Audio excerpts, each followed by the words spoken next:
जी, हम पहुंचे यमुना नदी के घाट पर। हम बात करेंगे गोपाल झा जी से, हमारे साथ में पुजारी है यहाँ के, आरती कराते हैं। पहले जो यमुना जी की आरती शुरू हुई थी गोपाल झा जी ने कराई थी, तो जानना चाहेंगे आरती कराने से पहले कब से इतनी सफाई तो कि लोग खड़े होकर आरती कर सके, क्योंकि हम बनारस गए थे, वहाँ की आरती देखो आप, कितनी स्वच्छ गंगा जी है, कोई बदबू नाम की चीज नहीं है, घाट एकदम साफ है। तो यहाँ आरती का क्या महत्व है गोपाल जी, आप बताइए। देखिए यमुना, हाँ, जो यमुना जी है उसको हम कालिंदी कहते हैं संस्कृत भाषा में।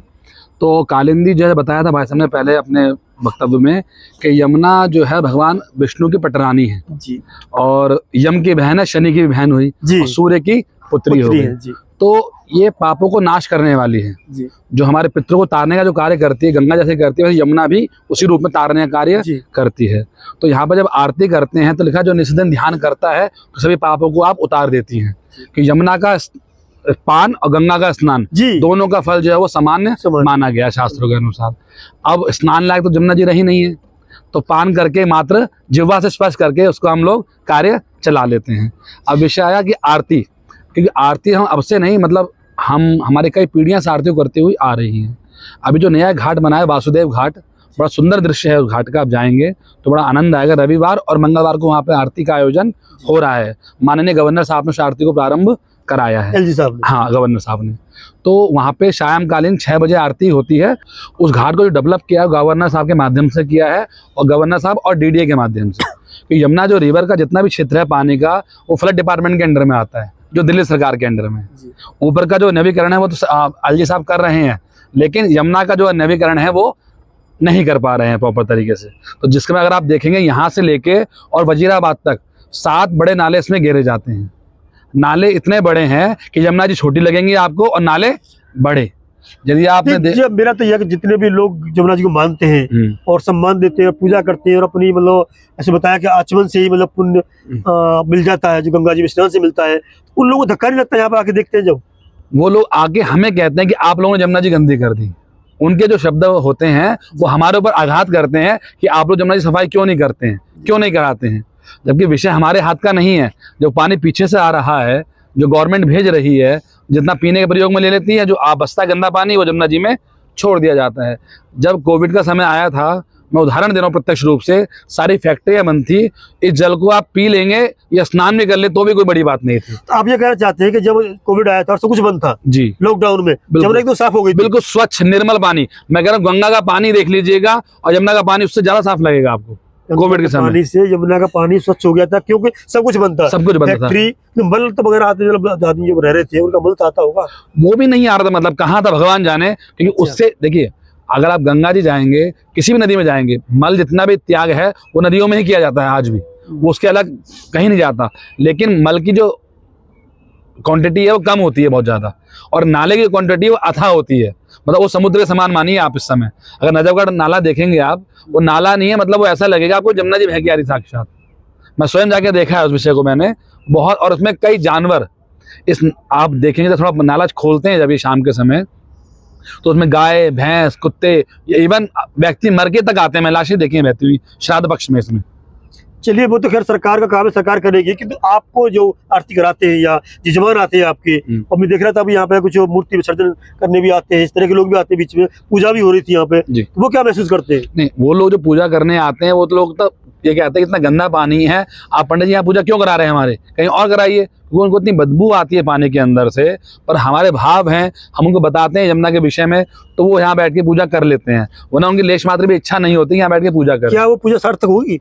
देखिए, भाव से कोई पूजन करेंगे तो सार्थक तो होगी। लिखा है भाव वही विद्यते देवा, ना काष्टे न मृणातु। भगवान कहाँ विराजमान है? भाव में। ना वो मिट्टी में है, ना वो लकड़ी के अंदर है। तो भाव से पूजन करेंगे तो भगवान समर्थ आशीर्वाद देते हैं। नहीं, भगवान आशीर्वाद देते हैं, यमुना जी क्या आशीर्वाद देंगे इस स्थिति में? यमुना जी तो नेताओं को आशीर्वाद देंगे ना, उनको श्राप देंगे। नेता तो जीत रहे, हर बार जीत जाते हैं। देखिए, जो व्यक्ति विजय की ओर प्राप्त हो रहा है, ऐसा नहीं है कि वो जो है आगे बढ़ रहा है, पर कहीं ना कहीं ग्राफ देखेंगे इसी व्यक्ति का, वो नीचे गिरता भी है। 15 साल यहाँ पे कांग्रेस सरकार रही, 10 साल केजरीवाल की सरकार है, और वो तो दावा ठोक रहे हैं कि फिर हम ही आने वाले हैं, तो आप कैसे सत्य को यमुना जी का शराब मिल रहा है उनको?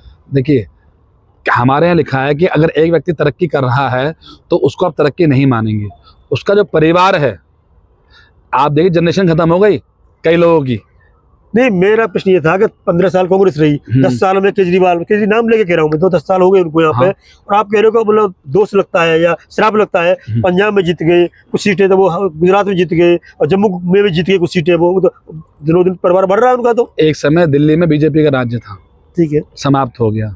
फिर एक समय कांग्रेस का राज्य आया, समाप्त हो गया। और आए किसके नाम पे? धर्म के नाम पे। आम आदमी का राज्य आया, वो भी समाप्त हो जाएगा। ये चक्र है, चलता रहेगा। पहले बीजेपी राज था, कांग्रेस का राज था, उसके बाद आम आदमी पार्टी का राज है, और ये चलता रहेगा कि जमुना की सफाई नहीं होगी। हाँ, कहना चाह रहे हो आप? कारण यही है कि नेता जितने भी व्यक्ति आते हैं, सब व्यक्ति आते धर्म के नाम पे ही है कि हम ये साफ कर देंगे, वो कार्य कर देंगे। आज तक ये जो घाट बने हुए हैं देख रहे हैं आप, ये घाट गवर्नमेंट ने नहीं बनाए हैं, अच्छा, व्यक्तिगत है ये लालाओं ने बनाए हैं, दिल्ली 6 के लालाओं ने, और अपनी 100 साल पहले बनाए हैं। और आज तक एक ईंट टूटी हो देख लीजिए आप।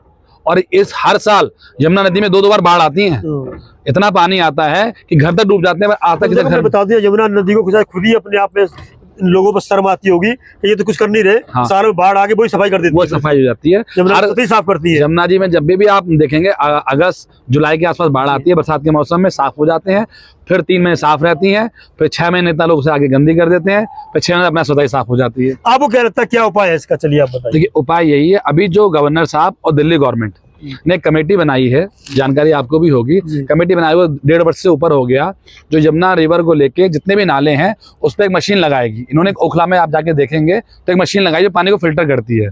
20,000 करोड़ लीटर पानी एक बार में फिल्टर करती है मशीन वो। पर लेकिन मशीन जैसे ही चलाई 3 दिन बाद मशीन वो डैम हो गई, वो मशीन खराब हो गई।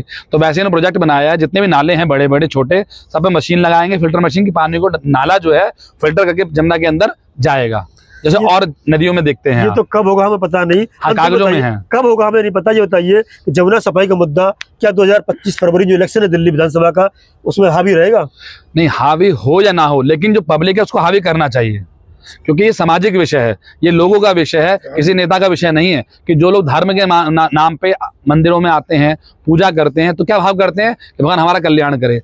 अगर जिस क्षेत्र में, जिस राज्य में नदियां साफ नहीं है, तो वो समझिए वो राज्य दूषित माना जाएगा, वो राज्य दूषित माना जाएगा।